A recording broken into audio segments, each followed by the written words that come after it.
ഞാൻ മരിച്ചു പോയ എല്ലാ മനുഷ്യന്മാർക്കും വേണ്ടിയും അവർ അള്ളാൻ്റെ റസൂലിൻ്റെ ആളുകളല്ലേ, പക്ഷെ അവർക്ക് പുറത്തു കൊടുക്കണേ. മനസ്സിലായി? അതാ എൻ്റെ മനസ്സ്. പേര് പറഞ്ഞാൽ ആർക്കുണ്ട്, പേര് പറഞ്ഞിട്ട് പലരെയും പേര് പറഞ്ഞു കേൾക്കും. അവർ ജീവിതകാലം മുഴുവൻ നമ്മൾ വിമർശിച്ചിട്ടുണ്ടാവും, എന്നാലും അവർക്ക് മരിച്ചാൽ കേൾക്കും. അതേ സമയത്ത് പരിശുദ്ധ ഇസ്ലാമിനെ കുഫറിലേക്ക് ചേർത്ത ചില വിഡ്ഢികളുണ്ട്, അവരെ പേര് ഞാൻ പറയുന്നില്ല. അവരെ കൊണ്ട് കേൾക്കില്ല. എന്തുകൊണ്ട്? അവർ ഇസ്ലാം വിട്ട് എവിടേക്ക് പോയി?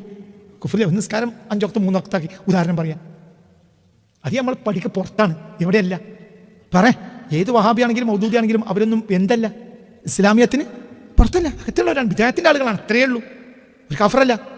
മനസ്സിലാണ്ട് പറഞ്ഞത്, അവർ കാഫറിനെ പോലെ മനസ്സിലാക്കാൻ പാടില്ല. അവരാരല്ല? കാഫറുകളല്ല. പക്ഷേ അവർ പറഞ്ഞു അവർ അനുധാവനം ചെയ്യാൻ പറ്റൂല, പറഞ്ഞൊക്കെ തെറ്റാണ്. എന്നാൽ പോലും അവർക്ക് അള്ളാഹ് റസൂലിനെ പറഞ്ഞവരല്ലേ, ഉള്ളിൻ്റെ ഉള്ളിൽ അവർക്ക് അള്ളാഹ് ഇഷ്ടപ്പെട്ടവരല്ലേ, റസൂലിനെ ഇഷ്ടപ്പെട്ടവരല്ലേ. വഴി തെറ്റിപ്പോയാലും സ്വർഗം നരകം തീരുമാനിക്കണം ആരാണ്? അള്ളാഹ്. നമുക്കറിയില്ല അവൻ നെഹ്റു നരകത്തിലാണോ സ്വർഗത്തിലാണോ, ഗാന്ധിജി സ്വർഗത്തിലാണോ നരകത്തിലാണോ, ഇതൊന്നും പറയാൻ ഞാൻ ഈ സ്വർഗത്തിലാണോ എന്ന് ഇവിടെ കടലുണ്ട്. അള്ളാഹു റഹ്മത്ത് ചെയ്താൽ നമ്മൾ രക്ഷപ്പെടും. കർമ്മം കൊണ്ട് ഒരാളും നാളെ രക്ഷപ്പെടാൻ പോകുന്നില്ല എന്ന് പറഞ്ഞില്ലേ? നിങ്ങളോ ഞാനും രക്ഷപ്പെടില്ല. അള്ളാഹുവിന്റെ റഹ്മത്ത് കൊണ്ട് അള്ളാഹു മൂടിയാലല്ലാതെ ഒരു വ്യക്തിയും രക്ഷപ്പെടില്ല എന്ന് പറഞ്ഞത് ആരാണ്? അള്ളാഹുവിന്റെ ഹബീബല്ലേ. എന്തൊക്കെ പറയുക, ആരാണ്? 313 നമ്മളെ പ്രഭാഷണം കഴിഞ്ഞ ശേഷം ഒരാൾ എന്നെ വിളിച്ചു എന്ന് പറഞ്ഞു, അല്ല ഇന്നലെ നിങ്ങളെന്തോ കുറച്ച് പിരിവൊക്കെ നടത്തിയ കണ്ടല്ലോ. അതെ, എന്തിനാ പിരിവ് നടത്തുന്നത്? നമ്മളൊരു കുട്ടികളെ സ്ഥാപനം ഒന്നും കൂടി ഉഷാറാക്കണമെന്നുണ്ട്. അല്ല, അപ്പം നിങ്ങൾ എന്നല്ലേ പുത്തുള്ളതുകൊണ്ട് പറഞ്ഞ് എന്നെ തലിക്കെട്ട് കെട്ടിയ പല ആളുകളും ശൈത്താൻ വൈപ്പെട്ട് പോയിക്കണമെന്നും കഴിഞ്ഞ ആഴ്ച പ്രസംഗിച്ചോ, നിങ്ങൾ എന്നല്ലേ? ആയിക്കോട്ടെ, അത് ഞാൻ തന്നെയാണ്. അത് പിന്നെ നിങ്ങൾ എന്തിനെടുക്കണം? അപ്പം നമ്മളിപ്പോൾ എന്താ ചെയ്യേണ്ടത്? തിരിഞ്ഞിട്ടില്ല. ഇതിപ്പോൾ ഇവിടെ നടന്നൊരു സംഭവം. ആളെ പേര് ഞാൻ പറയുന്നില്ല, ന്യായമായ ചോദ്യമാണ് അയാളത്. അവിടെ ഞാൻ മുട്ടും ചെയ്യും. കാരണം നിങ്ങളല്ലേ പറഞ്ഞ് തലിയെക്കെട്ട് കെട്ടിയ പലരും പിന്നെ ശൈത്താൻ വൈപ്പെട്ട് പോയ കാലമാണിത്. നിങ്ങൾ തൊള്ളിയിൽ കൊണ്ട് എത്ര വട്ടാണ് മൂല്യരെ ഇത് പറഞ്ഞ്? അത് ഞാൻ പറഞ്ഞിട്ടുണ്ട്. അതിനെ അപ്പം നിങ്ങളിപ്പോൾ ഇന്നലെ പിരിച്ചത് എന്തിനാണ്? ഈ മൂല്യന്മാരും കുറേ കുട്ടികളുണ്ട്, മൂല്യറ്റാളുണ്ടാക്കാനല്ലേ നിങ്ങളിപ്പോൾ നിങ്ങൾ? അതെ, അതും അങ്ങനെ തന്നെയാണ്. അല്ല, അപ്പം നിങ്ങൾക്ക് എത്ര തൊള്ളയാണ്? നല്ല മനസ്സിലാവുമല്ലോ. അല്ല, തലയെക്കെട്ട് കെട്ടിയൊരു ശൈത്താൻ അടിമപ്പെട്ടാൽ നമുക്കിവിടെ എടുക്കാനുള്ള പണിയും തന്നെ തലയെക്കെട്ട് കെട്ടിക്കന്നെ. പണ്ട് അതിൽ 99 അള്ളാഹ്ക്കും 1 ശൈത്താനുമാണെങ്കിൽ ഇന്ന് 10 അള്ളാഹ്ക്കും 90 ശൈത്താനും ആണെങ്കിലും നമ്മളിത് ചെയ്യണമല്ലോ. എന്നാലല്ലേ ഈ സാധനം ഇവിടെ നിലക്കുള്ളൂ. ഇനിയൊരു കാലം വരും അന്ന് 99 ശൈത്താനും 1 അള്ളാഹ്ക്കും. അന്ന് നമ്മൾ എന്ത് പണിയെടുക്കണം? മൂല്യമർച്ചകൾ ഉണ്ടാക്കണം. എന്നാലും ഒന്നും ഉണ്ടാവുമല്ലോ. അത് മതി, അത് ഉണ്ടാവുമല്ലോ. ഉണ്ടാകണം, ഈ പണി എടുക്കണം. അല്ല നമ്മൾ എന്താ ദർസ് പൂട്ടിയ എന്താ അവസാനിച്ചു? ദർസ് പൂട്ടിയ എന്താ അവസാനിച്ചു? ഇൽമ അവസാനിച്ചില്ലേ? അൽ ഇൽമു ഹയാത്തുൽ ഇസ്ലാം. ഇസ്ലാം ജീവിക്കണമെങ്കിൽ കൂടി എന്ത് വേണം? ഇൽമു വേണ്ടേ? 99% കള്ളന്മാരൊപ്പം കൂടിയാലും ഒന്നും ബാക്കി ഉണ്ടാവൂലേ? അതുപോലെ ഇത് പറയും മനുഷ്യന്മാരെ, ഞമ്മക്ക് എടുക്കാനുള്ള പണി തന്നെ. ഇനി ഇതൊക്കെ നാശായിക്കുന്നത് ദർസ് നിർത്താൻ പറ്റുമോ? ദർസ് ഇവിടെ നടന്നാലല്ലടാ. ഒരു തൃപ്പണിച്ച് മെമ്മോറിയൽ ഉണ്ടാവുള്ളൂ, ഒന്നുണ്ടായാൽ പോരെ. ഒരു കണ്ണിയത്തുണ്ടാവുള്ളൂ, ഒന്നുണ്ടായാൽ പോരെ. അതൊക്കെ പറയണ മനസ്സിലാവില്ല കുട്ടികളെ. ഞമ്മക്ക് എടുക്കാനുള്ള പണി തന്നെ. ഒരു ദർസ് എന്തോ തോന്നിയാസം കണ്ടപ്പോൾ ദർസ് പിരിച്ചു വിട്ടു. പിന്നെയും പള്ളി കമ്മിറ്റി പായാണ്. എന്തിന്? അടുത്ത ദർസ് തുടങ്ങാൻ. എന്ത് ഇതൊക്കെ നിർത്തിക്കൂടെ? അപ്പം അടുത്ത വഹാബിയും സ്വാബിയും പറയും ഇതൊക്കെ നിർത്തിക്കൂടെ? ഒരു നിർത്തൂല. ഓൾക്ക് അള്ളാഹിൻ്റെ ദീനിനെ ഇഷ്ടമുണ്ടെങ്കിൽ. ഒന്ന് മോശമാണെങ്കിൽ അടുത്ത പോയി കൊണ്ടുവരും. കാരണം ഇവിടെ എന്ത് നിലക്കണം? ദീൻ നിലക്കണമെങ്കിൽ അൽ ഇൽമു ഹയാത്തുൽ ഇസ്ലാമി വ ഇമാദുദ്ദീൻ, അസ്സലാത്തു ഇമാദുദ്ദീൻ. നിസ്കാരം ദീനിൻ്റെ തൂണാണ്. അടുത്ത വാക്കെന്താ? അൽ ഇൽമു ഹയാത്തുൽ ഇസ്ലാമി വ ഇമാദുദ്ദീൻ. മനസ്സിലായില്ല?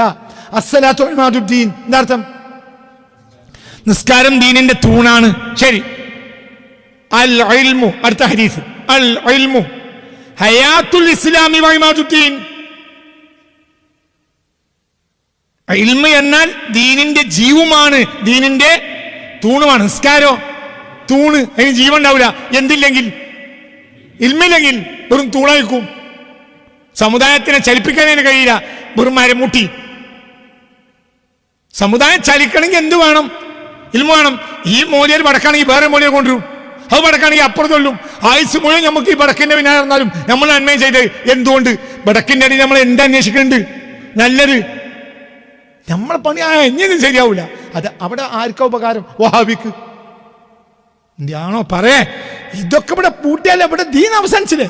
പിന്നെ നിരീശ്വരവാദി ഇവരൊക്കെ അല്ലേ നേടുക? പറഞ്ഞ മനസ്സിലായി? എന്തിനാ പിരിപ്പിക്കണേ? ഇതിനെ അവ നിങ്ങൾ കഴിഞ്ഞ ആഴ്ച പറഞ്ഞതോ ഔ തന്നെ ഇഞ്ഞിരിക്കാളെ പണിയാ അതോ തന്നെയാണ്. കാരണം ഇപ്പോൾ ദീൻ നിലക്കണമെങ്കിൽ കച്ചവടം നിലന്നുകൊണ്ടോ കൃഷി നിലന്നുകൊണ്ടോ എന്ത് നിലക്കൂല? ദീൻ നിലക്കണമെങ്കിൽ എന്ത് വേണം? ഇൽമു വേണ്ടേ? അപ്പൊ ചോദ്യക്കാരൻ്റെ മുന്നിൽ പലപ്പോഴും നമ്മൾ തോറ്റു. അതേ സമയത്ത് പിന്നെയും നമ്മൾ ഓടും. എന്തുകൊണ്ട്? നമുക്ക് ആത്മാർത്ഥത ഉണ്ടെങ്കിൽ എന്തിനോട്? ദീനിനോട്. അതേ സമയത്ത് അവിടെ ഒരു പകുതി സ്വഹാബിയായ ഒരുത്തൻ സെക്രട്ടറി ആയെന്നോട് ദിവസം അവസാനിക്കുകയും ചെയ്യും. എന്തു പറയും? ശരിയില്ല. അപ്പം നമ്മൾ കഴിഞ്ഞ മൂല്യം അങ്ങനെ വലിയ വയലൊക്കെ പറഞ്ഞ അവസാനം ഇപ്പം എന്തുണ്ടായത്? അയാൾ കാട്ടിക്കൂട്ടിയൊക്കെ തൊള്ളുകൊണ്ട് പറയാൻ പറ്റും. അപ്പം അത് കഴിഞ്ഞിട്ട് നമ്മൾ വേറെ മൂല്യം കൊണ്ട് വായന അതിനൊന്നും ഞാവൂല. അപ്പോൾ ഓന് മറുപടി പറയാം, ആ പീടിയിൽ വേറെ ആക്കാൻ കഴിയൂല. അതോടുകൂടെ എന്തോ അവസാനിച്ചു. ആ നാട്ടിലെ ഇൽമ അവസാനിച്ചു. അതേസമയത്ത് ഈ ജാതി തെറ്റുകളെല്ലാം ഒരു വിജ്ഞാനം പഠിപ്പിക്കുന്ന ഒരാളിൽ നിന്ന് ഒരു അബദ്ധം വന്നു. ഒരു സംഭവം എൻ്റെ കുട്ടിക്കാലത്ത് ഒരു നാട്ടിൽ നടന്നൊരു സംഭവം ഞാൻ പറയാം. ഒരു നാട്ടിൽ ഒരു വിജ്ഞാനം പഠിപ്പിക്കുന്ന ഒരാളിൽ നിന്ന് ചെയ്യാൻ പാടില്ലാത്തൊരു തെറ്റ് സംഭവിച്ചു. മനുഷ്യന്മാരാണ് തെറ്റൊക്കെ സംഭവിക്കും. അള്ളാഹു നമ്മളെ കാത്തിരക്ഷിക്കട്ടെ. മനുഷ്യന്മാരല്ലേ തെറ്റൊക്കെ സംഭവിക്കും. അപ്പോൾ ഈ മഹല്ലിലെ ഉത്തരവാദിത്തപ്പെട്ട കാരണം ഒരു പ്രസിഡൻറ്റ്, പള്ളീൻ്റെ പ്രസിഡൻറ്റ് ഈ വിഷയം അറിഞ്ഞു. നട്ടപ്പാതിരൊക്കെ അറിഞ്ഞു. അപ്പോൾ അയാൾ പള്ളിയൊക്കെ വന്നിട്ട് അയാളിനെ എന്തുണ്ടെന്നറിയാൽ വന്ന് മൂലയിലോട്ട് വണ്ടി കയറാൻ പറഞ്ഞു. വണ്ടി കയറ്റി സാധനങ്ങളൊക്കെ എടുത്തു. വണ്ടി കയറ്റി ഇയാളെന്നെ എന്ത് ചെയ്തു? ഇയാളെന്നെ നട്ടപ്പാതിരക്ക് കൊണ്ടുപോയിട്ട് ഹൈവേയിൽ ബസ് വരുന്ന സ്ഥലത്തേക്ക് കൊണ്ടുപോയി ആക്കി സാധനങ്ങൾ മറ്റൊക്കെ കൊണ്ട് വെച്ച് ഹൈവേയിലെ ബസ് വന്നു, കയറ്റി വിട്ടു, പൈസയും കൊടുത്തു. നിങ്ങൾക്ക് പറഞ്ഞത് മനസ്സിലായില്ല? പിന്നെ കമ്മിറ്റി കൂടി. പിറ്റേ നേരം നോക്കുമ്പോൾ നാട്ടിൽ മൂല്യമില്ല. അപ്പം കമ്മിറ്റി കൂടി അങ്ങോട്ട് ഇങ്ങോട്ട് ഇവിടെ ഏകാധിപത്യം നടക്കുന്നത് മറ്റേതാണ്. ഇയാൾ മിണ്ടാതെ ഉത്തരം ഒന്നും പറഞ്ഞില്ല. എന്തുകൊണ്ട്? ഇവിടെ ഏകാധിപത്യം നടക്കണമെന്ന് പറഞ്ഞാൽ എന്തിവിടെ നടന്ന് ഞങ്ങൾക്കൊക്കെ അറിയണമെന്ന് പറഞ്ഞാൽ കുറച്ച് 2-3 പ്രതിപക്ഷമുണ്ട്. ഒരു കുലുക്കി പ്രശ്നം ഉണ്ടാക്കി കമ്മിറ്റി യോഗത്തിൽ. ഇയാൾ മിണ്ടിയില്ല. ഇയാൾ മിണ്ടാടെ കുത്തരുന്നു. എന്തുകൊണ്ട്? ചീത്ത മുഴുവൻ ഇയാൾ കേട്ടു. എന്തുകൊണ്ട്? എന്തുകൊണ്ട്? തെറ്റ് പറ്റിയ തന്നെ. പക്ഷെ ഇത് ഇൽമുള്ള ആളിൽ നിന്ന് സംഭവിച്ച നാട്ടുകാർ ആലിമീങ്ങളെ കുറ്റം പറയും. അത് വേണ്ട. ഇയാൾ കുറേ ചീത്ത കിട്ടു. ഇയാൾ എന്തിനെ നട്ടപ്പാതിരക്കന്നെ ഇയാളെ കൊണ്ട് ബസ് കയറ്റി കൊടുത്ത്? നാട്ടുകാർ നേരം വിളിച്ചാൽ ഇത് അറിയും. അപ്പം പ്രശ്നം വേണ്ട. ആരോ 1-2 ആൾ അറിയണോട് മിണ്ടണ്ടെന്ന് ഇയാൾ പറഞ്ഞു. പിന്നെ അവരോട് മിണ്ടിയില്ല. അപ്പം അയാളെ നന്മ എത്ര? ആരെ നന്മ? ഈ പക്ക നാടൻ്റെ നന്മ. നിങ്ങൾക്ക് പറഞ്ഞ് മനസ്സിലായോ? എന്തിനാണ് അയാളത് ചെയ്യുക? അത്ര ആളുകൾ, അങ്ങനത്തെ 100 കണക്കിന് ആളുകൾ കാരണവന്മാർ നമ്മളെ നാട്ടിൽ ഒരു കാലത്ത് ഉണ്ടായിട്ടുണ്ട്. അവരവിടെയാണ് മൂടുന്നത്. എന്തുകൊണ്ട്? ഇതിൻ്റെ പേരിൽ ദീൻ ആക്ഷേപിക്കപ്പെടാൻ പാടില്ല. പിറ്റേന്ന് വേറെ മൂല്യം ഒന്ന് കാര്യം ഭംഗിയായി പോയി. ഇയാൾ കൂടെ ചീത്ത കിട്ടു. അതും ആൾ കേൾക്കാൻ തയ്യാറുമാണ്. കമ്മറ്റുവാൻ മുഴുവൻ അവർ കലക്കി. എന്നിട്ട് ഇയാൾ ഉണ്ടിയില്ല. തീർന്നു. ചീത്ത മുഴുവൻ ഇവിടെ ഏകാധിപതിയാണ്, അങ്ങനെ ഇങ്ങനെ മറ്റേ മറിച്ച് ഒക്കെ കേട്ടു ഇയാൾ. കുറേ കാലം കഴിയുമ്പോൾ ചിലങ്ങൾക്ക് എന്തോ സംഭവിച്ചിട്ടുണ്ട് എന്ന് മെല്ലെ കാര്യം തിരിയാതെ ഉണ്ടല്ലോ ഒരു ബോധ്യപ്പെടുന്നത്. അങ്ങനെ അപ്പം അയാൾ മരിച്ചു. മരിച്ച ജനങ്ങൾ ആ മനുഷ്യനെ, ചില ആളുകൾക്ക് അതിലൊക്കെ അത്തരം കാര്യങ്ങൾ പലതും നാട്ടിലുണ്ടായിട്ടുണ്ട്. അയാളെ കാലത്ത് അത് പരസ്യപ്പെട്ടില്ല. എന്തുകൊണ്ട്? ദീനീ രംഗത്ത് കുഴപ്പങ്ങളോ പ്രയാസം ഉണ്ടാകാൻ പാടില്ല. അയാൾ ചീത്ത കേട്ടാനും വേണ്ടില്ല. അള്ളാഹ് അത്തരം ആളുകൾക്കൊക്കെ പുറത്തു കൊടുക്കട്ടെ. മനസ്സറിഞ്ഞ ആമീൻ പറയും. അള്ളാഹുവർക്കൊക്കെ പുറത്തു കൊടുക്കട്ടെ. അവരൊക്കെ ദീൻ നിലനിർത്തി മക്കളെ. അവരൊക്കെ ദീൻ ഇവിടെ നിലനിർത്തി. സ്വന്തം ചീത്ത കേട്ടും ദീൻ നിലനിർത്തി. കാരണം ദീനാണല്ലോ നിലനിൽക്കേണ്ടത്. എന്നെ പിന്നെ പ്രയാസം സഹിക്കണം.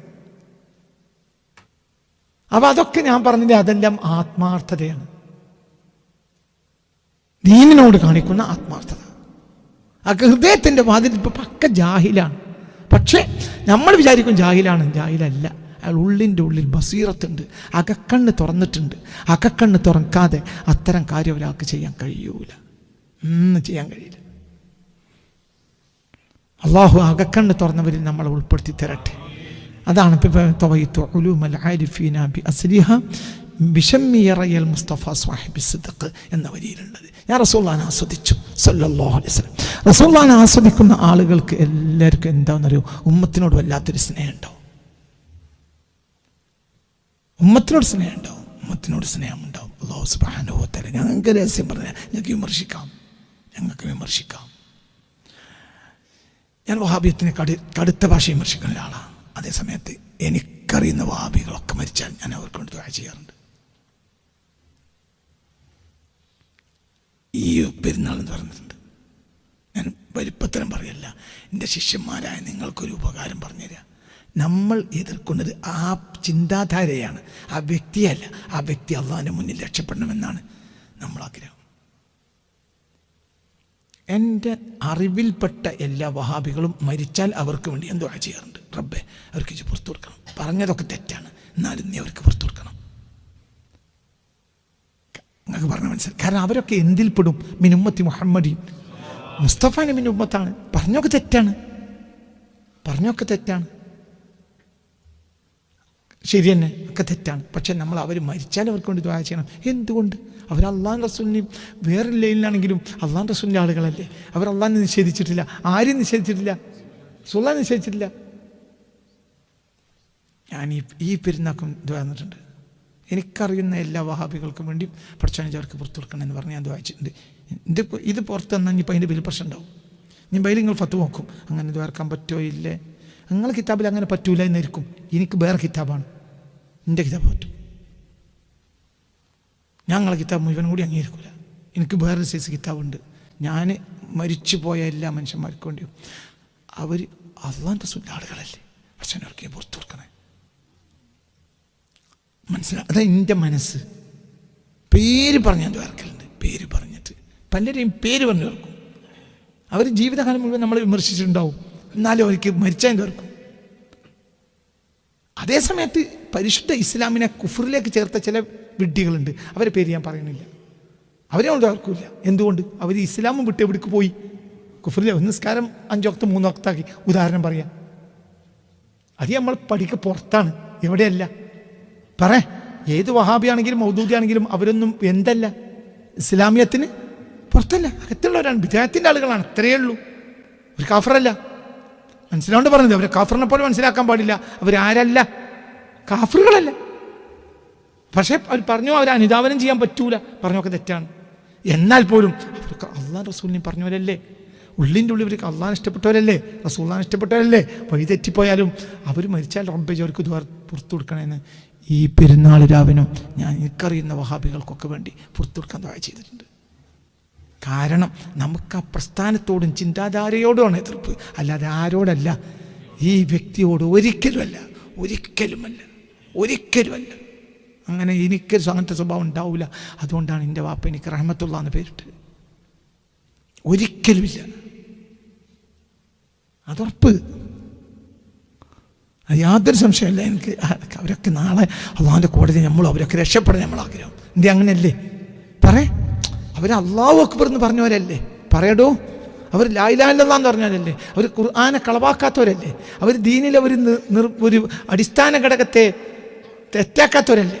വ്യാഖ്യാനത്തിലാണല്ലോ അവർക്ക് തെറ്റി. മനസ്സിലാവേണ്ട പറഞ്ഞത്. എന്നാലും അൽഹംദുലില്ലാഹ്, നിങ്ങൾ വഹാബിനെ ന്യായീകരിച്ചെന്ന് പറഞ്ഞുണ്ടാക്കണ്ട. ഈ നൂറ്റാണ്ടിൽ ഒരു പക്ഷേ ഏറ്റവും കൂടുതൽ വഹാബികളെ ശത്രു ഞാനാണ്, എനിക്കറിയാം. അവരാരംഗീകരിച്ചാൽ എന്നെ അംഗീകരിക്കില്ല, എനിക്ക് ആവശ്യമില്ല, അതെനിക്ക് ആവശ്യം തന്നെയില്ല. അവർ ചെയ്തൊക്കെ തെറ്റാണ്, 100% തെറ്റാണ്. ആ തെറ്റിന് മാപ്പുമില്ല. അത് സാമൂഹിക പശ്ചാത്തലത്തിൽ. പക്ഷെ അതേസമയം വ്യക്തിപരമായി അള്ളാഹു തആല അവരെയൊക്കെ പുറത്തു കൊടുക്കട്ടെ, അള്ളാഹു അവരെയൊക്കെ നന്നാക്കി കൊടുക്കട്ടെ. അള്ളാഹിൻ്റെ കോടതിയിൽ അള്ളാഹു അഫ്വായ റബ്ബല്ലേ, അള്ളാഹു അതൊക്കെ നന്നാക്കി കൊടുത്ത സന്തോഷമല്ലേ. അവരെയും നമ്മളെയൊക്കെ അള്ളാഹു ആ വാതിൽക്കൽ ഒരുമിച്ച് കൂട്ടിയാലോ. അതിനപ്പുറത്തേക്കുള്ള ചർച്ചകൾ തന്നെ കൊണ്ടുപോകരുത്. അതിൻ്റെ അപ്പുറത്തേക്ക് നമുക്ക് അറിയൂല, ഒന്നുമില്ല. നമ്മൾ തന്നെ സ്വർഗത്തിലാണെന്നറിയില്ല, പിന്നെ വേറെ പറ്റി എന്തിനാ വർത്താനം പറയണം? വർത്താനേ പറയരുത്. സ്വർഗത്തിൻ്റെ വർത്താനം പറയേ ചെയ്യരുത്. അവർ ഭൂലോക അള്ളാഹിൻ്റെ ശത്രുക്കളാണ്. ഇന്നാൾ സ്വർഗത്തിലാണ്, ഇന്നാൾ നരകത്തിലാണെന്ന് പറയാൻ നമുക്ക് യാതൊരു അർഹതയും അധികാരവും ഇല്ല, ഒരിക്കലും ഇല്ല. ഗാന്ധിജി സ്വർഗത്തിലാന്ന് പറയാൻ ഇജാരുടെ ഇജി സ്വർഗത്തിലാണ്. ഗാന്ധിനെ എങ്ങനെ വെച്ചാൽ എനിക്കറിയും. എന്തിനാണ് അതൊക്കെ പറയുന്നത്? ഇപ്പോൾ കുറേ ഈ അടുത്ത കാലത്ത് നമ്മൾ നാട്ടിലുണ്ടായ ചർച്ച, ഗാന്ധിജി സ്വർഗത്തിലാണ് നരകത്തിലാണ് ഇതൊക്കെ പറയാം. ഇജാര് ഗാന്ധിജി ആരാന്ന് എനിക്കറിയും? ഗാന്ധിജി റബ്ബിനല്ലാതെ നിനക്കെന്താണ്? ഗാന്ധിജി നരകത്തിലാന്ന് പറയാം ഇജാരടാ. ഇജ സ്വർഗത്തിലാന്ന് പറയാം ഇജാര. ഇജ സ്വർഗത്തിലാണോ? ആണോ? അല്ലേ? 10 ആളെയാണ് സ്വർഗത്തിൻ്റെ സ്വർഗാവകാശികളിൽ നിന്ന് 1.25 ലക്ഷം സഹാബികളുണ്ടായിട്ട് സ്വർഗം കൊണ്ട് സന്തോഷ വാർത്ത അറിയിക്കപ്പെട്ടവരെന്ന പേരിൽ മുസ്തഫ നബി പറഞ്ഞത് ആരെയാണ്? 10 ആളെയാണ്. എന്താ അതിൻ്റെ അർത്ഥം? എൻ്റെ അർത്ഥം നരകത്തിലാണെന്നല്ല, അതിനൊക്കെ വലിയ അർത്ഥങ്ങളുണ്ട്. ബാക്കിയുള്ള സ്വാമികൾ നരകത്തിലെന്ന് അല്ല. എന്നാലും സ്വർഗം കൊണ്ട് സന്തോഷ വാർത്ത അറിയിക്കപ്പെട്ടവർ എത്രയാണ്? 10 ഉള്ളൂ. നമ്മൾ നാവ് സൂക്ഷിക്കണം അത്തരം കാര്യങ്ങളിലൊക്കെ. ഈ ഭൂഗോളത്തിൻ്റെ മുകളിൽ ഒരു വഹാബി നരകത്തിലാന്ന് ഞാൻ പറഞ്ഞില്ല, പറയൂല. സ്വർഗം നരകം തീരുമാനിക്കണം ആരാണ്? അള്ളാഹുവാണെന്ന് നമുക്കറിയില്ല. അവൻ നെഹ്റു നരകത്തിലാണോ സ്വർഗത്തിലാണോ, ഗാന്ധിജി സ്വർഗത്തിലാണോ നരകത്തിലാണോ, ഇതൊന്നും പറയാൻ ഞാൻ സ്വർഗത്തിലാണോന്ന് ഇവിടെ റെക്കോർഡിലുണ്ട്. അള്ളാഹു ആലം. അള്ളാഹു റഹ്മത്ത് ചെയ്താൽ നമ്മൾ രക്ഷപ്പെടും. കർമ്മം കൊണ്ട് ഒരാളും നാളെ രക്ഷപ്പെടാൻ പോകുന്നില്ല എന്ന് പറഞ്ഞില്ലേ? നിങ്ങളോ ഞാൻ രക്ഷപ്പെടില്ല. അള്ളാഹുവിന്റെ റഹ്മത്ത് കൊണ്ട് അള്ളാഹു മൂടിയാലല്ലാതെ ഒരു വ്യക്തിയും രക്ഷപ്പെടില്ല എന്ന് പറഞ്ഞത് ആരാണ്? അള്ളാഹിന്റെ ഹബീബല്ലേ. എന്തൊക്കെ പറയുക? ആരാണ്? ഗാന്ധിജി നരകത്തിലാണ്, നെഹ്റു നരകത്തിലാന്നൊക്കെ പറയുക ആരടാ? എന്താ സ്വർഗത്തിന്റെ എന്താ പറയാ പ്രൊമോട്ടറോ? ആരാണ്? അത്തരം ചർച്ചകളിലേക്ക് പോകുന്നത് പോലും അപശബ്ദമാണ്. അന്നും ഒരു വിശ്വാസി ഉണ്ടാകാൻ പാടില്ല. നമ്മളെ റൂട്ടിൽ പോകുക. നമ്മൾ നേരായ ഇല്ലല്ലദീന ആമനു വഅമിലു സ്വാലിഹാത്തി വതവാസു ബിൽ ഹഖ് വതവാസു ബിസ്. നമുക്കതിനെ പറ്റി ഒന്നും അറിയില്ല. അങ്ങനെ പോവാ. പണ്ടൊക്കെ കുറച്ച് എനിക്കറിഞ്ഞു, ഇപ്പം എനിക്ക് തീരെ അറിയില്ല. അതൊന്നും എനിക്കറിയേയില്ല. എൻ്റെ റോട്ട് ക്ലിയറാന്ന് അറിയും, മറ്റൊന്നും പറ്റിയിട്ട് അത്ര പുറത്തപ്പം കിട്ടുന്നില്ല. അല്ലാഹു അഅലം. പക്ഷെ ഒരു കാര്യം ഉറപ്പുണ്ട്, എൻ്റെ റബ്ബ് റഹ്മാനു റഹീമാണ്.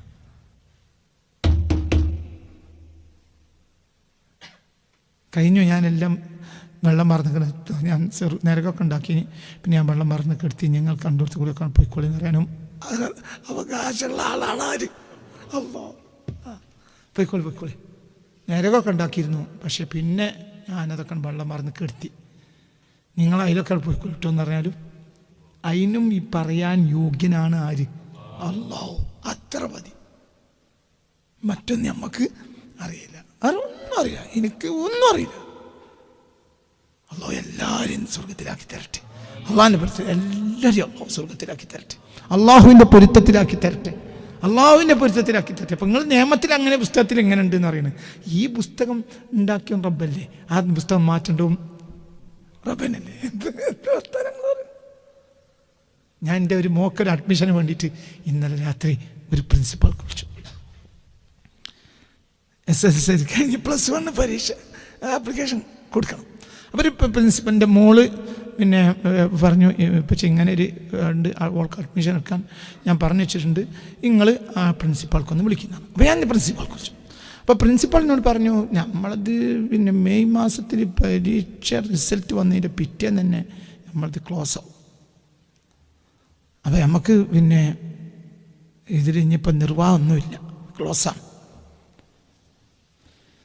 ആയിക്കോട്ടെ, ഇനിയിപ്പോൾ എന്തേലും. അപ്പോൾ എന്നോട് പറഞ്ഞു, ഇനിയിപ്പോൾ ഒരു വഴിയുണ്ട്, അതിൽ നിന്ന് പിന്നെ നെറ്റിൽ പിന്നെ സൈറ്റിൽ കയറിയിട്ട് ഒരു അഡ്മിഷൻ കൊടുത്തിടി, പിന്നെ നമുക്ക് നോക്കാം, നമ്മൾ ബേജാറാണ്ട. അപ്പോൾ 16-ാം തീയതി അഡ്മിഷൻ ക്ലോസാണ്. എന്നാലും കാര്യം എന്നും നടക്കും. ഇന്ന് 31-ാം തീയതിയാണ്. 30-ാം തീയതി രാത്രിയാണ് എന്നോട് എന്ത് പറയണത്? 16-ാം തീയതി നമ്മൾ അഡ്മിഷൻ ഇപ്പോൾ ക്ലോസാണ്. അപ്പോൾ നിങ്ങൾ കണക്കാക്കിയാൽ മതി. അഡ്മിഷൻ ക്ലോസ് ആയാലും 16-ാം തീയതി അഡ്മിഷൻ ക്ലോസ് ആയോടത്തും 30-ാം തീയതി അഡ്മിഷൻ തുറക്കാൻ തീരെ റഹ്മത്തില്ലാത്ത പ്രിൻസിപ്പാൾക്ക് കഴിയുമെങ്കിൽ റഹ്മുറാഹിമീനായ റബ്ബിന് എന്തൊക്കെ കഴിയണം? അന്തം മുട്ടനെ മറ്റേ കൂട്ടരൊക്കെ നരകത്തിലാണ്. അല്ലാഹു പുറത്തു കൊടുക്കൂല എന്ന് പറഞ്ഞില്ലേ? അല്ലേലാണ് പറഞ്ഞ് പുറത്തു കൊടുക്കൂല. അതിൻ്റെ ആ റിക്കാർഡ് പട്ടാം അള്ളാഹു തആല വേറെ ഒരു വാക്ക് എഴുതി വെച്ചിരിക്കണല്ലോ, ഞാൻ റഹ്മാൻ റഹീമാണ്. അങ്ങനെയില്ലേ? കതബ അലാ നഫ്സി ഈ അർറഹ്മ, ഞാൻ എനിക്ക് നിർബന്ധമാക്കിയ ഒരു കാര്യം എന്താണ്? കരുണ. അള്ളാഹ്ക്ക് നിസ്കാരം നിർബന്ധമാക്കിയിട്ടില്ല, നോമ്പ് നിർബന്ധമല്ല. ഒന്ന് നിർബന്ധമാണ് കരുണ നിർബന്ധം. അള്ളാഹു തആലക്ക് അള്ളാഹ് നിർബന്ധമാക്കിയ അള്ളാഹ്ക്ക് കരുണ നിർബന്ധമാണ്. ഈ കാരുണ്യവാനല്ലാത്ത പ്രിൻസിപ്പാള് 16-ാം തീയതി ക്ലോസ് ആയത് ഞാൻ ഇന്നലെ വിളിച്ചപ്പോൾ ഞാൻ പറഞ്ഞു. ഞാൻ എൻ്റെ പേര് പോലും അയാളോട് പറഞ്ഞില്ല. ഞാൻ റഹ്മത്തുള്ള കാസ്മി എന്ന് പറഞ്ഞില്ല, ഒരു മതസ്ഥാപനമാണ്. നിൻ്റെ പേര് പറഞ്ഞിട്ട് ശിക്കായത്ത് അവിടെ വേണ്ട എന്ന് ഞാൻ വിചാരിച്ചു. പിന്നെ മകളി കൊണ്ടാണ് പോകുമ്പോൾ കാണുമല്ലോ, മനസ്സിലായില്ലേ? ഞാൻ എൻ്റെ പേര് പോലും പറഞ്ഞില്ല. നിങ്ങൾ എവിടെ മൂത്തേർത്ത് വെച്ചാൽ മൂത്തേർത്ത് തന്നെയാണ് കാരണം. പിന്നെയും ചോദിച്ചു നിങ്ങൾ എവിടെ മൂത്തേർത്ത്? മൂത്തേർത്ത്. അപ്പം എന്നിട്ട് അങ്ങനെ അപ്പം ഞാൻ ഒന്നും പറഞ്ഞില്ല. ഞാൻ എൻ്റെ പേര് പോലും പറഞ്ഞ പേര് മതസ്ഥാപനമാണ്, നമ്മുടെ സുന്നിയുള്ള സ്ഥാപനമാണ്. അപ്പോൾ സ്വാഭാവികമായി എൻ്റെ പേര് പറഞ്ഞാൽ അത് ഏത് സുന്നിയാണെങ്കിലും നീ എന്താണെങ്കിലും എൻ്റെ പേര് പറഞ്ഞാൽ അത് പറ്റൂല എന്ന് പറയാൻ ഒരു സുന്നി ഇപ്പോൾ കേരളത്തിലുണ്ട് എനിക്ക് തോന്നുന്നില്ല. അങ്ങനെയുള്ള ബന്ധം സുന്നിയാൾ ഞാൻ തമ്മിൽ ഉണ്ട്.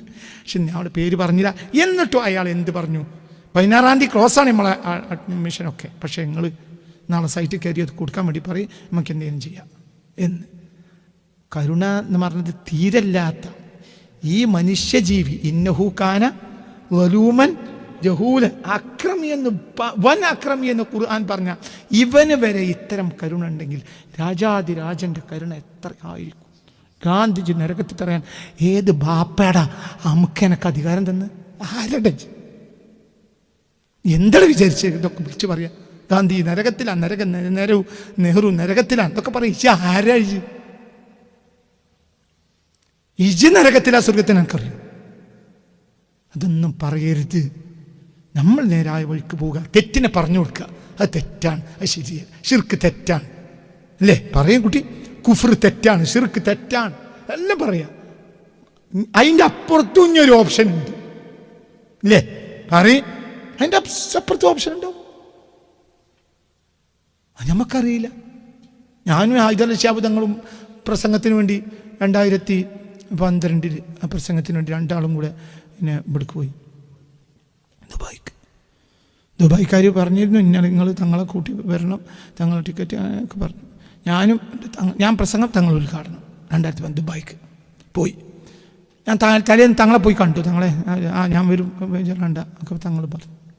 അങ്ങനെ എന്ത് ചെയ്തു, ഞാൻ നേരത്തിനെത്തി.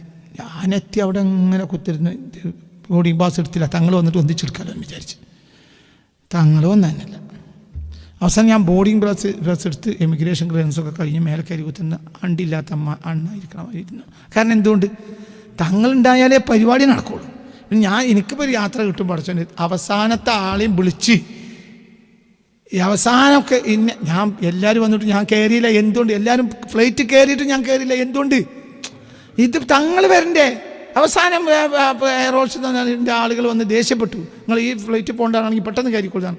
ഞാൻ കയറി. അവസാനം മനല്ല മനസ്സോടെ ദുബായി പോയി തിരിച്ചിങ്ങോട്ട് തന്നെ പനമ്മ ചുമരുമ്പക്ക് പന്തെറിഞ്ഞ മാതിരി ഇങ്ങോട്ട് തന്നെ വരേണ്ടിയായിരുന്നു വിചാരിച്ച് കയറി ചെന്ന് നോക്കുമ്പോൾ നേരെ ബിസിനസ് ക്ലാസ്സിൽ കാലും കയറി വെച്ച് പത്രം വയ്ക്കുക, ഇതിന് ശവങ്ങൾ. അപ്പം ഞാൻ നോക്കുമ്പോൾ ഒരു ബൈക്ക് മൂപ്പർ അതിൻ്റെ ഉള്ളിക്ക് പോയിട്ടില്ല. ഈ നിസാരനായ ഇരുകാലിക്ക് വരെ ഈ ജാതി വഴിയുണ്ടെങ്കിൽ ഇവരൊക്കെ വേറെ ബൈക്ക് എത്തിക്കാൻ കഴിയണോനാണ് ആര്? അള്ളാഹു. ബാക്കി എനിക്കറിയില്ല. അവൻ്റെ അടിമയോട് കരുണ കാണിക്കുന്നവൻ ആരെന്നെയാണ്? അവൻ തന്നെയാണ്. അത്രയേ ഉള്ളൂ, നമ്മളല്ല. അല്ലേ? നിങ്ങൾ എന്തിനാണ് മനുഷ്യന്മാരെല്ലാം? അതേസമയത്ത് നമുക്ക് എത്രയേ ഉള്ളൂ, നമ്മൾ നേരുകേടും കൃത്യമായി പറഞ്ഞു കൊടുക്കും. അത്രയേ ഉള്ളൂ. ലാ ഇക്റാഹ ഫദ്ദീൻ, ദീനിൽ നിർബന്ധമില്ല. വിവേകവും അവിവേകവും വ്യക്തമാക്കി കൊടുക്കൽ മാത്രമാണ് പ്രബോധന ധർമ്മം. മനസ്സിലാവുണ്ടോ? അവരെ നിർബന്ധിക്കേണ്ട യാതൊരു ബാധ്യതയും ഒരാൾക്കുമില്ല. ഒരു നരകത്തിലാണ്, മറ്റു നരകത്തിലാണ്. ഗാന്ധിജി സ്വർഗത്തിലാണ്, മറ്റോ നരകത്തിലാണ്. ഗാന്ധിജി നരകത്തിലാണ്, നെഹ്റു മറ്റോടത്താണ്. ഇതൊന്നും പറയേണ്ട ഒരു അവകാശവും നിനക്കൊന്നും ഇല്ല. ഇബ്ലീസ് അള്ളാഹുവിൻ്റെ റഹ്മത്തിൻ്റെ വാതിൽ തുറക്കുമ്പോൾ ഇബ്ലീസിന് പോലും കൊതി വന്നു പോകുന്ന മുസ്തഫ നബി പറഞ്ഞു, അല്ലാഹ്, ഞാൻ ആ ഹദീസ് പോലെ എൻ്റെ ഹൃദയം പൊട്ടിയൊരു ഹദീസ് വേറെ ഉണ്ടാവില്ല. അത്ര എൻ്റെ ഹൃദയം പൊട്ടിപ്പോയി. എന്തുകൊണ്ട്? ഇബ്ലീസിന് പോലും പ്രതീക്ഷ വരണമെങ്കിൽ എത്ര എത്തണം? അത്രയും കരുണുള്ളവനാണ് ആര്? അല്ലാഹു. നീ വഞ്ചിതനാകണ്ട. കരുണ ചെയ്യുന്ന വിചാരിച്ച് തെന്മാടിത്തരം ചെയ്ത് നടക്കണ്ട. പക്ഷേ അതേ സമയത്ത് മറ്റവനെ കുറ്റം പറയും വേണ്ട. നിന്റെ കരുണ തീർന്നാലും ആരുടെ കരുണ തീരൂല? അള്ളാഹുടെ കരുണ തീരൂല. ഇബ്ലീസിന് വരെ കൊതി വന്നൂലേ? അവിടെ എത്ര എത്തണത്? നമ്മളെ മുന്നിൽ 1500 ആളുകളുടെ ക്യൂ ഉണ്ടെങ്കിൽ നമുക്കന്ന് ബില്ലടക്കാൻ കഴിയുന്ന പ്രതീക്ഷ ഉണ്ടോ? ഇല്ലേ? ഇല്ല. അപ്പൊ പ്രതീക്ഷയില്ല. അതേ സമയത്ത് എൻ്റെ മുന്നിൽ 4-3 ആളെ ഉള്ളെങ്കിൽ നിനക്കിന്ന് ബില്ലടക്കാൻ കഴിയുമെന്ന് എനിക്ക് പ്രതീക്ഷ ഉണ്ടല്ലോ. അപ്പൊ ബാക്കിയുള്ള അവിടേക്കെത്തിയാലല്ലേ നമുക്ക് പ്രതീക്ഷ വരുള്ളൂ. അപ്പൊ ഇബ്ലീസിന് പ്രതീക്ഷ വരും. എന്ത്? ഇനി അല്ലാഹു തആല കഴിച്ചിലാക്കും എന്നൊരു പ്രതീക്ഷ ആർക്കും വരാം, ഇബ്ലീസിന് വരാം. അതിൻ്റെ ചിന്താഗതികളെ മാറ്റിമറിച്ചൊരു ഹദീസാ. എനിക്കറിയില്ല അതിൻ്റെ അർത്ഥം ഇബ്ലീസ് സ്വർഗത്തിലാണെന്നാണോ? അല്ല, ഒരു കാര്യം ഉറപ്പാണ്. എനിക്ക് ഇബ്ലീസ് സ്വർഗത്തിലോ നരകത്തിലോ അള്ളാഹു ഉദ്ദേശിച്ചു കൊടുത്താണ്. എനിക്ക് അറിയില്ല. സ്വഹാബികൾക്കൊരു അള്ളാഹു കുറഞ്ഞ വില കൊടുത്തിട്ടു. എങ്കിൽ ഇല കിട്ടിയൊക്കെ ചോറിട്ടില്ല. നമുക്ക് എന്തെന്നല്ല ഇല ഉള്ള നാട്ടുകൂടി തന്നെ പോയിട്ടില്ല. ഇല അല്ലാന്നല്ലടാ പറയണ്ടത്. നമുക്ക് എന്തെന്നല്ല. നമ്മൾ ഇക്കാര്യം പോലെ ഇല കണ്ടിടമില്ല. നമുക്ക് ഊട്ടിയിട്ടും നിങ്ങൾക്ക് നൽകപ്പെട്ടിട്ടില്ല. ഈ നിങ്ങളാരാ? ഈ സംബോധിത സമൂഹമാരാ? സ്വഹാബികൾ. അവരോട് പോലും പറഞ്ഞത് വളരെ കുറഞ്ഞ വിവരമല്ലാതെ നിങ്ങൾക്കില്ല. അപ്പൊ അതിനേക്കാൾ കുറയുമല്ലോ താപികങ്ങൾക്ക്. 1400 കൊല്ലം കഴിഞ്ഞിട്ട് നമ്മൾക്ക് എന്ത് വരാ? നമുക്ക് പത്രത്തിൽ എഴുതാം ആലിമുൽ അല്ലാമ. സ്വഹാബി പോലും ആലിമുൽ അല്ലാമയല്ല. പുറത്തു പറയണ്ട. സ്വഹാബി പോലും ആരല്ല? വമാ ഊതീതു മിനൽ ഇൽമി ഇല്ലാ ഖലീല. സ്വഹാബിക്ക് പോലും കുറഞ്ഞ വരെ അള്ളാഹു കൊടുത്തിട്ടുള്ളൂ. പിന്നെ നോട്ടീസ് എന്ത് എഴുതിക്കോ, അതിനനുസരിച്ച് തലീക്കെട്ടും കെട്ടിക്കോ. ഇതൊരു 10 മീറ്റർ കൊണ്ട് തലീക്കെട്ടും കെട്ടിയിട്ട് പേര് എന്ത് പറഞ്ഞോ? അലാലിമുല്ലല്ലാമ. എന്തൊക്കെ പറഞ്ഞോ? നമുക്ക് വിവരമില്ല. അതൊന്നും നമുക്കറിയില്ല. അത്തരം ചർച്ചകൾ ഇടപെടാൻ പാടില്ല. അള്ളാഹു തആല എല്ലാവർക്കും കരുണ ചെയ്യും. അള്ളാഹുവിൻ്റെ കരുണ വളരെ വലുതാണ്. അതേസമയത്ത് തെറ്റ് തന്നെയാണ്. ശരിയുള്ളൂ, തെറ്റാണ്. ബാക്കിയൊന്നും നമുക്ക് അറിയില്ല. ربنا عليك توكلنا وإليك أنبنا وإليك المصير حسبنا الله ونعم الوكيل نعم المولى ونعم النصير ولا حول ولا قوة إلا بالله العلي العظيم ربنا آتنا في الدنيا حسنة وفي الآخرة حسنة وقنا عذاب النار وأدخلنا الجنة مع الأبرار يا عزيز يا غفار برحمتك يا أرحم الراحمين يا أرحم الراحمين يا أرحم الراحمين.